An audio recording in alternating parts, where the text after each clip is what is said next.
What's poppin', people? It's your boy Blues back again with another video. Today we got ourselves a top 5. Yes, I don't really normally do this type of video, you know, this kind of stuff. But if you guys want to see it in the future, then go ahead and leave a comment, subscribe, do all that good shit. But for today's top 5, we're going to be doing a top 5 of the things I want most in Tenkaichi 4 when the game comes out. So, without further ado, let's get started. Oh, and by the way, did you guys like the new intro? Trying different intros, and Tenkaichi just speaking to me right now.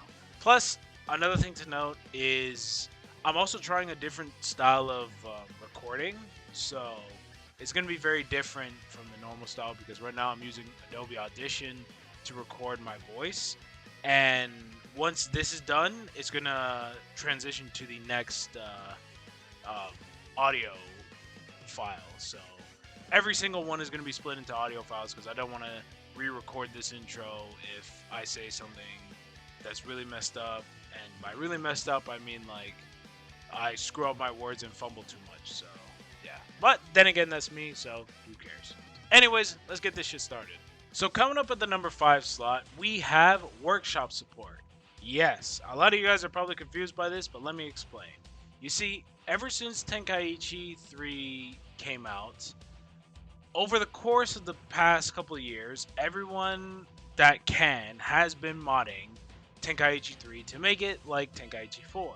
They've been adding a whole slew of characters. They've been adding characters from Dragon Ball Super, the movies, Superhero, not the movie, but like the Dragon Ball Super Heroes. Or Super Dragon Ball Heroes. Yeah, that's what it's called, not the others, but you get what I'm trying to say here. They're adding a bunch of characters from these Dragon Ball IPs, I guess, and they're making them their own characters, their own movesets, their own animations. They even have their own goddamn voices. And on top of that, even if it wasn't for characters, I feel like it would be a good place to, or the workshop would be a good idea to include custom stages, you know, just in case if Bandai decides not to include stages from the past. So a perfect example of this is Janemba Hell. That one was a very creative one. And then there's also the Penguin Village, the same place where Arale is from. And there's also Mount Powell's, which is Goku's home. So there's literally just a bunch of things that you can do with the workshop that I feel like the modding community can get behind, you know. So, you know, for number 5, put in the workshop for the PC version because everyone knows for a fact that this game is going to be coming to PC anyway, so there's really no contest on that. Coming up at the number 4 slot is the story mode. Now, what specifically about it? Well, this one's more towards Tenkaichi 2, and it's something that I wish that they would add. Because for those of you that know Tenkaichi 3's story, you know that you would select a story, you'd see a whole wall of text, you'd skip it, and you'd go straight into the fight. Tenkaichi 2, however, kind of did it better, not from like, you know, that standpoint, but from the standpoint that it was an interactive map. Budokai 3 has this as well. Tenkaichi 2 has this, but Tenkaichi 3 just, I believe they scrapped the idea completely. And I feel like that that interactive map was a great way to, you know, explore the world of Dragon Ball, because that map also gave you the, you know, location for the Dragon Balls, and it, like I said, it would let you roam around in, you know, the entirety of the world. Yes, it was pretty small, but at the same time, you know, it was still very interactive. In my eyes, at least. It made it more immersive, or it made myself more immersed into the Dragon Ball world, is, I guess, my point. So, make sure you guys add an interactive map. Otherwise, I'm gonna be mad, alright? Because that was a great idea. You know, finding Dragon Balls, perfect. Now, coming up at the number 3 slot, we have controls.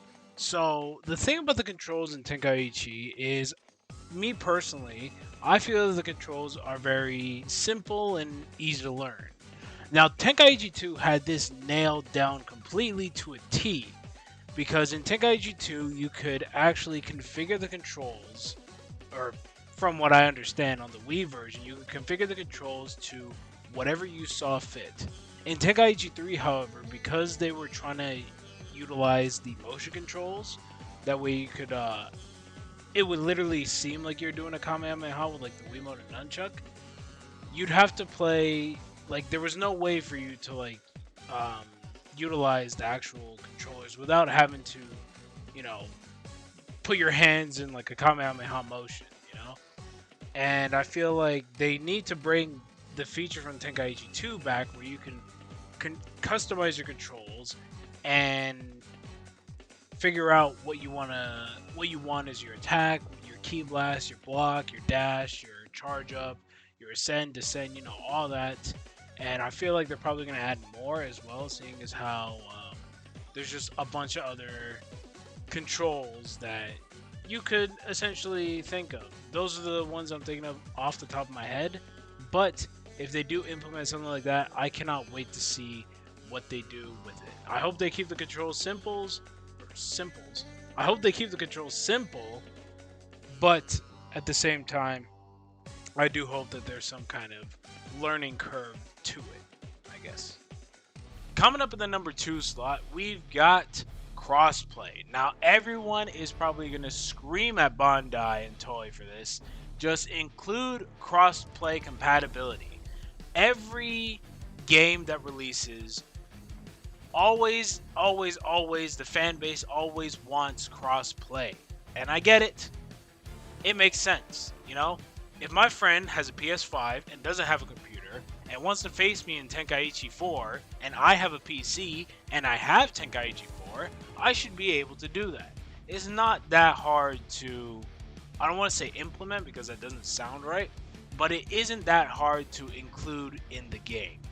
Actually, that is the same. But it isn't, my point is, I want to be able to play with my friends if they're on different consoles. Because everyone knows for a fact that this game is going on PS5. Everyone knows that this game is going to Xbox. Everyone even knows that because if it goes to Xbox, it goes to PC. This game going on the Switch isn't even that far off. Okay? So, seeing this game or being able to play with your friends that are on different platforms shouldn't be that hard to implement, let alone, you know, actually, I don't even know where I was going with that one. Oh well, who cares? Just put in Crossplay, damn it. It's not that hard. Now, an honorable mention in my eyes is going to go towards the UI of the Tenkaichi series as a whole. Now, one of the very interesting things about it is that the UI in Tenkaichi is very simple and basic, but it is easy to navigate because of the fact that it's so simple and basic. And then you see games like Xenoverse 2, you know, not specifically the UI, but more towards the character select, I guess is what I'm trying to get at. Because the character select in Tenkaichi was very simple, easy to navigate and all that. And then in Xenoverse, or in a game like Xenoverse, you have all these characters, but then you go more towards the end of the list, and then you see these characters, and you think to yourself, it's like, why didn't they just group this transformation with the already existing character in the game? A perfect example of this is Goku Black, because there's a Goku Black and then there's a Super Saiyan Rose Goku Black, and it just doesn't make sense, you know? Like, obviously I get it, this Goku Black is going to have different moves, but if it's going to have different moves, why not just pair that with the current Goku Black? Having a separate Goku Black with completely different moves doesn't make sense for that Goku Black to have his own character slot, when in reality you could have just slapped that Goku Black's moves onto this Goku Black, you know? And the same thing goes with Ultra Instinct, because I know in Xenoverse, you know, you can select your Goku and then you can press the bumpers to switch between what form you want. But in Tenkaichi 3, you know, you have access to all those forms and you could choose when to transform. And Ultra Instinct has its own character slot, so again, something like that just doesn't make sense to me, you know? Why does UI Goku, God Goku, and Blue Goku, why do they all have their own character slot? You know, it just doesn't make sense to me. And that's why I love Tenkaichi 3's character select so much, because it gave you the option between all of these Gokus, you know? Yes, it was all like multiple Gokus, but at the end of the day, it said what kind of Goku you're going to be playing with. There was early Goku, mid Goku, and end Goku. And I wouldn't be surprised if in Tenkaichi 4 they made it so it's early Goku, mid Goku, end Goku, GT Goku, and Dragon Ball Super Goku. You know? Because having end Goku would just be going all the way up to Super Saiyan 3 plus the fusions. Dragon Ball Super would go into God, Super Saiyan Blue, obviously the fusions, and their blue forms, I guess. So it's going to be up to Bandai or whoever else is developing the game to figure out where this is going to go. So there you have it. Now, there should be no surprise that the number 1 slot is going to be a 3-way tie between the characters, the stages, and the music. Obviously, I touched upon this in the number 5 slot, which was the workshop stuff. But the workshop stuff is more for like fake characters and characters that don't cut it. Because let's be honest, characters from Dragon Ball Z, GT, and Super, they're all making it in. Not to mention the movie characters. Those, like, everybody is literally going to be coming in this game from all 4 of those IPs, you know? And then what about the other characters? You know, what about Arale? I wouldn't be surprised if Arale's in, you know? Because at this point, you know, Arale does have her own, she has her own series, but she is more known in the Dragon Ball series rather than her own series. Because I doubt any one of you that are watching this video found out that Arale had her own series. Plus, on top of that, in Tenkaichi 3, not only is she a playable character, but she has her own stage in the Penguin Village. So that's something to include.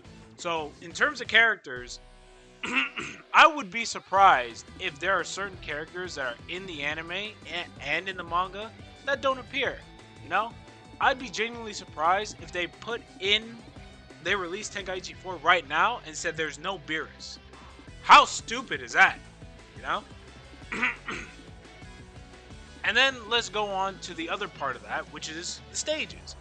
The stages in Tenkaichi 3 were amazing, they were completely different, and there was so much to, you know, there was so much to do in those stages, because even though you are fighting in them, just to take in, like, how amazing these stages looked back then, and even how they look now, is just incredible. Another thing to know with these stages is, what about now? What about nowadays? What are the stages going to be like now? We've got the Cell, where Cell Max was born, okay? Let's not forget that. We've got the, I guess the Glacial Island, or the Glacial Continent, I don't really know. It's that area where Gogeta fought Broly in Dragon Ball Super Broly, right? There's Beerus' Planet, and then there's the infamous Tournament of Power, which I know for a fact they're including, because the Tournament of Power was such an amazing, it was such a good arc in, or not really such a good arc, but it was a decent arc, but the Tournament of Power stage is just so iconic because of the Ultra Instinct Goku, the introduction of Jiren, Kefla, you know, all these powerful Saiyans, and Jiren, obviously. There's Topo, there's Blue Evolution Vegeta. Like, with all of this, right, there's no way that you're not going to include the Tournament of Power, right? And then on top of that, there's the music. The music in every single Tenkaichi game, and even Budokai, Raging Blast, it doesn't matter what game it's from. If it was a game that was from the era of Budokai 1 all the way to Tenkaichi 3, including, like, Raging Blast and whatever, any era of music from those series are just incredible to listen to. And I'd be damned if y'all didn't put in music from the past. So make it so when you right before you fight, you select the music that you want to, and it's organized by game. So Tenkaichi 1, 2, and 3. I want to be able to listen to some Tenkaichi 2 or 3 music while I'm playing Tenkaichi 4, because it's going to give me that nostalgia feeling, you know? And even if you don't put this in, I know for a fact that the workshop that I was talking about earlier, I know for a fact that they're going to try and find a way to mod the music in, because the music is already online. It's been over, what, 10 years? So obviously, we're going to see something like this. At the end of the day, the characters, the music, and the stages are all going to be there, and I wouldn't be surprised if they decided to add more characters, even from the manga. You know, we got the whole Granola arc, we got Moro, you know, we got all these random manga characters. I wouldn't be surprised if they put in Ultra Ego Vegeta. Like, that's just, like, that would be crazy, you know? We haven't even seen him do anything in the anime, so everything would just be based on the manga. His attacks, his ki blasts, his supers, his ultimate, like, everything would be based on the manga. So seeing this and the transformation itself would be incredible and insane, or incredibly insane. All in all, these are just the top 5 things I want in Tenkaichi 4. I'm not saying that they're going to add this stuff, but I'm pretty sure the things from the number 1 slot are pretty much guaranteed. Because I doubt Bandai is going to not include shit like that. So, yeah. Like I said earlier, this is a top 5, so this is completely opinion-based. This is my opinion on how I think Bandai should take it. If you guys agree with it, go ahead and leave a like, comment, subscribe, do all that good shit. If you guys didn't agree with it, then go ahead and leave a comment below of your top 5, thinking what do you think should be in Tenkaichi. Obviously, there is some stuff I probably missed, but you know, these are just the top 5 things I would want to return. You know, so yeah. Anyways, I'll see you guys all later. Thank you guys so much for watching, and I'll see you guys all in the next video. I'm out.